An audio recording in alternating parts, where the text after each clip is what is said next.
Bonjour à tous, c'est Samo de Pépite Ciné, j'espère que vous allez bien. Je reviens avec vous pour une petite vidéo. Le 8 mars, c'était la journée des droits de la femme, pas de la femme. Et pour cela, j'ai décidé de faire une vidéo de toutes mes top actrices et réalisatrices, en fait, mes actrices et réalisatrices préférées. Donc je vais faire un top, je vais un peu survoler les actrices pour moi qui sont les plus intéressantes et les plus marquantes que j'ai pu voir dans des œuvres marquantes jusqu'à ce jour. Je vais faire un top de mes réalisatrices, donc pas par numéro justement, j'ai pas envie de classifier ces actrices parce que pour moi elles sont toutes bonnes, même si je préfère plus que d'autres, mais donc c'est un classement, je vais survoler un peu plusieurs œuvres de ces actrices et bien sûr plusieurs noms, vous verrez, c'est pas forcément la jeune génération, j'aime beaucoup la jeune génération d'actrices qu'il y a, des Emma Stone, des Jennifer Lawrence, pareil dans les actrices françaises, je vais en parler après, mais les plus marquantes c'est quand même les actrices des années 90, 70, 80, donc voilà, je vais vous faire un petit peu globalité un petit peu, mais je pourrais pas toutes les nommer parce que sinon j'en aurais pour 2 heures à vous raconter ma vie. Alors pour commencer, déjà il y a Suzanne Sarandon. Suzanne Sarandon, c'est une actrice que j'adore. La première fois que j'ai vue quand j'étais jeune, Thelma et Louise, je l'ai adorée dans La Dernière Marche et aussi dans ce film un petit peu pathos qui est Ma meilleure ennemie, je crois, avec Julia Roberts. C'est une actrice qui me fait beaucoup pleurer au cinéma.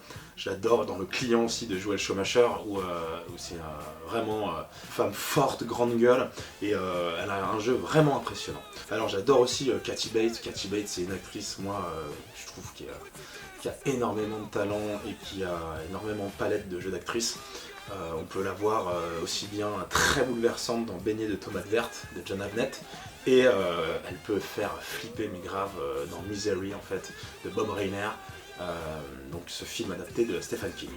Sally Field, faut savoir que c'est une des rares actrices, un peu comme Meryl Streep, à avoir le plus d'Oscars. C'est une actrice qui est beaucoup moins connue que Meryl Streep, mais pour moi qui est fascinante. Alors Sally Field, pour ceux qui la connaissent pas, c'est l'actrice qui joue dans Madame Doubtfire. Mais il faut savoir qu'elle a une énorme carrière derrière elle. Elle a pu jouer dans des films comme Norma Ray, magnifique film. On peut la voir aussi dans un film beaucoup plus connu qui était Jamais sans ma fille. D'accord, cette femme qui part, cette américaine qui part en Iran et tout d'un coup ça se passe mal parce que son mari décide de rester en Iran, voilà, très compliqué, je ne vais pas raconter les détails du scénario. Melissa Leo aussi, super actrice qui est terrifiante, inquiétante, redoutable et insupportable par exemple dans le film The Fighter avec Mark Wahlberg et Christian Bale. On peut la voir aussi dans ce magnifique film Frozen River, Rosamund Pike, je ne sais pas si je prononce bien. Actrice aussi très inquiétante, alors j'aime bien les actrices un peu barjots qu'on peut voir dans Gone Girl et le tout récent I Care A Lot, que je n'ai pas encore vu mais que j'ai hâte de voir, qui est disponible sur la plateforme Netflix, d'ailleurs les deux, vous pouvez voir Gone Girl et I Care A Lot. Glenn Close, Les Liaisons Dangereuses, Attraction Fatale avec Michael Douglas, moi j'en ai fait des cauchemars. Je l'ai trouvé aussi magnifique dans le dernier film de Ron Howard, qui est une ode à l'Amérique. Alors une ode à l'Amérique avec Amy Adams aussi que j'adore, qui fait une super prestation dans Premier Contact, dans le film aussi, une ode à l'Amérique, mais aussi dans des films comme American Bluff et Fighter, donc des films de David Russell, super réalisateur qui avait fait Les Rois du désert, il y avait plein d'autres films aussi, donc avec Mark Wahlberg. Une des actrices les plus nominées aux Oscars, très méconnue, qui a disparu de la scène médiatique et de Hollywood, qui s'appelle Debra Winder, qui était magnifique dans Tendre Passion. Ellen Burstyn, donc qu'on a vu la première fois, son rôle très connu, qui l'a rendu célèbre, qui était dans L'Exorciste. C'est surtout, moi, qui m'a marqué, Ellen Burstyn, c'était dans Requiem for a Dream, où elle fait la mère toxico de Jared Leto, et alors là, c'est une grande prestation aussi. Diane West aussi, elle ressemble beaucoup, et je les compare un petit peu parce qu'elles se ressemblent beaucoup, elles sont pas forcément le même jeu. Diane West a des rôles un petit peu plus on va dire solaire, on va dire. On a pu la voir dans Édouard aux mains d'argent, dans Parenthood, un super film de Ron Howard, une super comédie avec les débuts de Keanu Reeves et tout. Super belle comédie, drôle et émouvante, très bien écrite, Parenthood. Diane West, on a pu la voir aussi dans Anna et ses sœurs. Viola Davis aussi, La couleur des sentiments, Fence, excellente. Taraji P. Henson aussi, Empire, on a pu la voir aussi dans Mise à prix, et elle est magnifique dans Les figures de l'ombre. Frances McDormand, Fargo, Hilary Swank, Million Dollar Baby, mais surtout Boys Don't Cry. Toni Collette, qu'on a pu voir dans Sixième Sens, qu'on a pu voir dans Hérédité, mais surtout dans mon film préféré avec elle, c'est Muriel. Juliette Lewis aussi, alors c'est une actrice très méconnue, mais moi que j'adore, qu'on a pu voir dans Une nuit en enfer, pas mal dans les productions de Tarantino, dans Les nerfs à vif, où elle fait une espèce de petite Lolita assez ambiguë, ou The Way of the Gun, elle fait une femme enceinte complètement badass et tout.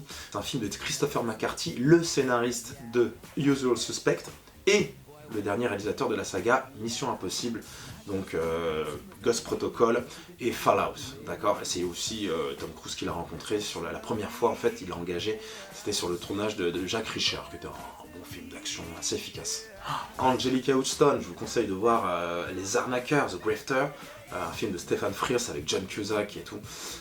Et Annette Bening d'ailleurs, magnifique aussi cette actrice, Annette Bening, j'adore, qui était la femme de Warren Beatty et qui avait joué dans Bugsy, qui avait joué dans plein d'autres rôles. Annette Bening qui joue dans American Beauty, Thurman en fait dans tous les films de Tarantino et dans Bienvenue à Gattaca.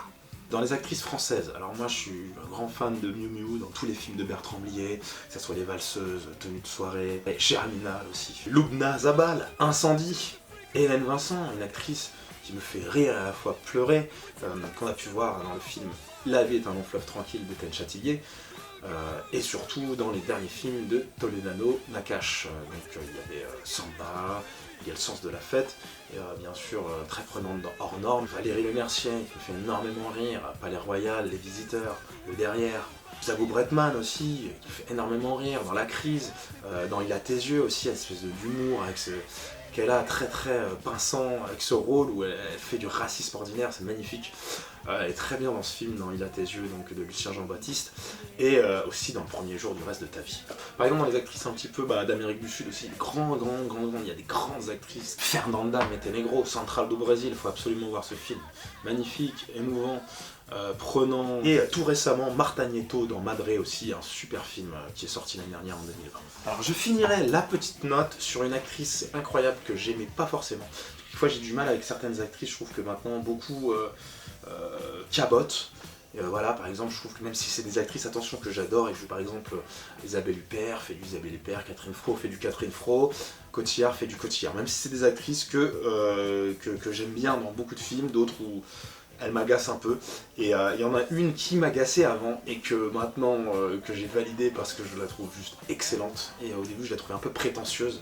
Florence Foresti se moquait un peu d'elle dans ses sketchs, c'était Fanny Ardant. Alors Fanny Ardant, faut savoir que moi je l'avais un peu survolé dans des films quand j'étais jeune d'ailleurs, en plus je l'avais bien aimé, hein, c'était Pédale douce, mais là je m'étais pas forcément intéressé à cette femme, et quand j'ai vu en fait ce film qui m'a convaincu et qui m'a fait que j'ai validé cette actrice, c'était un film qui était très inégal, c'était une comédie assez marrante, et en fait c'est mon plaisir coupable, c'est pas un chef-d'œuvre, c'est le film Five, donc du jeune réalisateur très talentueux de la série Family Business, Igor Gottesman, je crois que c'est ça, ça me revient. Donc oui, il y a une scène dans ce film, un espèce de quatuor de jeu d'acteurs qui est excellent. C'est donc Fanny Ardant, Pascal Demolon, je crois que c'est ça, et Pierre Ninet et François Civil. Et là, on a une scène, mais juste culte. Il faut la voir sur YouTube, c'est un extrait, vous tapez Fanny Ardant, Five, tout ça. Et Fanny Ardant est éclatée à l'herbe. Elle rentre dans le panthéon de mes scènes de culte pour moi. Que ce soit Les Visiteurs, Les Bronzés, Les Trois Frères, Le Paris.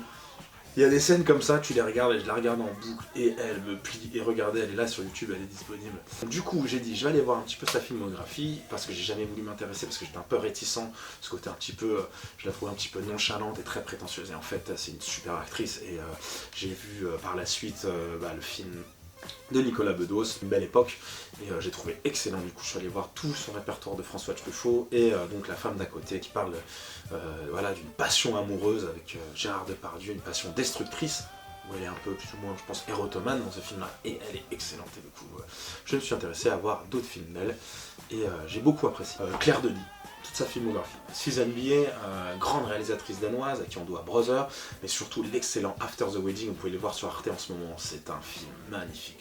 En termes de dramaturgie, jeu d'acteur, scénario, voilà quoi. Ils ont fait un remake américain, mais honte à ce remake, j'ose même pas le voir. After the Wedding avec Mads Mikkelsen. Regardez ce film-là, super actrice aussi dans le film. Vous verrez également. Catherine Bigelow aussi, donc à qui on doit Point Break. Bien sûr, je ne présente plus son film qui l'a fait connaître et nommé aux Oscars, qui était Des mineurs. J'aime beaucoup aussi Anne Fontaine. Alors Anne Fontaine, j'aime pas toute sa filmographie, il y a des films qui sont un peu inégaux dans sa filmographie, mais moi il y en a un qui m'a marqué, c'était Perfect Mother, avec Naomi Watts. et Robin Wright. Et ce film, il est malaisant, à la fois drôle et émouvant. C'est l'histoire de deux femmes, ça se passe en Australie, une espèce des plages australiennes paradisiaques, de femmes qui sont amies, et leurs fils aussi respectifs sont amis, et les fils vont choper la mère de l'une de l'autre. C'est un bordel monstrueux, c'est dingue, tu t'imagines, t'es là, t'es avec ton pote et tu vas choper la mère de ton pote. Heureusement c'est un film quoi, mais c'est juste, mais ça marche, c'est crédible, c'est cohérent, c'est malaisant, c'est drôle, c'est inquiétant, je trouve que c'est son film, enfin moi de sa filmographie qui est le plus intéressant, avec Miu Miu qui était un nettoyage à sec, aussi un super film avec Charles Berling. Penny Marshall c'est la réalisatrice de Big avec Tom Hanks, c'est magnifique ce film. L'éveil de Penny Marshall. Robin Williams, Robert De Niro, un film magnifique qui parle en fait d'un homme qui atteint d'une maladie très très rare. Robert De Niro dans le film est atteint très jeune d'une épidémie encéphalite qui le bloque comme ça à vie, et un jour il se réveille 30 ans plus tard et il commence à réapprendre à vivre alors qu'il était resté bloqué. Robin Williams, ce médecin en fait qui a plus ou moins l'aider à réapprendre à vivre après ces années de coma.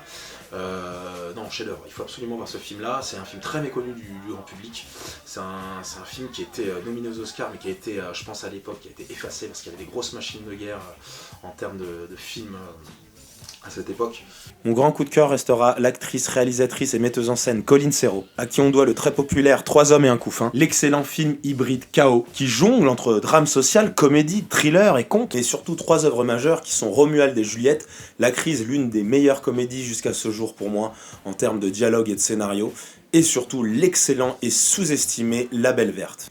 Et je m'arrête sur ce film parce que c'était un film à l'époque qui n'avait pas marché au box-office, et pourtant c'est un film visionnaire qui parlait d'écologie, de surconsommation. L'histoire d'une extraterrestre à moitié humaine qui atterrit à Paris, et elle a pour délicate mission d'user de ses pouvoirs spirituels pour combattre le stress et le surménage des Parisiens. On a des scènes cultes et hilarantes, en gros elle a le pouvoir en fait de soigner les cons. Et croyez-moi, des cons il y en a beaucoup, de tous les milieux, de toutes les classes sociales. Je dis ça, je suis parisien. Je vous laisse un lien en dessous en description, c'est l'extrait d'une scène inédite, coupée au montage parce que censurée. Elle se passe dans le métro avec François Morel. Vous verrez, elle est très d'actualité et même aujourd'hui je pense qu'elle serait censurée. Je finirai cette note par une grande réalisatrice qui s'appelle Eusanne Palsy, réalisatrice martiniquaise, à qui on doit un très grand film qui s'appelle Rue Cazenègre. Il faut savoir que c'est la première réalisatrice française, peut-être même réalisateur, mais je pense que c'est réalisatrice, à avoir tourné aux États-Unis avec une équipe américaine, une production américaine, un casting américain, et à qui on doit donc Rue Cazenègre, mais surtout Une saison blanche. Je pense qu'elle a voulu à un moment financer plusieurs films assez engagés, et en France ça n'a pas trop plu parce que c'est très délicat par rapport à la colonisation et à l'esclavage. Donc je pense qu'elle a eu de l'argent des États-Unis, donc c'est pour ça qu'elle est partie tout simplement tourner avec Donna Sutherland et Marlon Brando. Donc vous verrez, sa filmographie est très intéressante. Elle a fait aussi par la suite Ruby Bridge, première écolière noire en fait qui intègre une école majoritairement blanche, où c'est le début de la mixité, voilà, dans les années 60 dans le sud des États-Unis. Grosse ambiance. En tout cas, merci beaucoup. Ça m'a fait plaisir en fait de partager un petit peu mes goûts en termes d'actrice et de réalisatrice avec vous. J'espère que ça vous a plu. Malheureusement, j'ai pas pu nommer j'ai pas pu nommer toutes les actrices. Il y en a beaucoup que j'aime aussi de la jeune génération, beaucoup de jeunes actrices françaises aussi. Mais moi, j'ai voulu vous montrer plus une liste qui était très marquante. Et bien sûr, c'est vraiment, c'est pas du tout objectif. C'est vraiment que mon point de vue. C'est vraiment que mes goûts. Donc voilà. Après, j'espère que ça vous a plu. Et de voir ces actrices et d'aimer ces actrices. N'hésitez pas à liker, partager, et à très vite pour une nouvelle vidéo.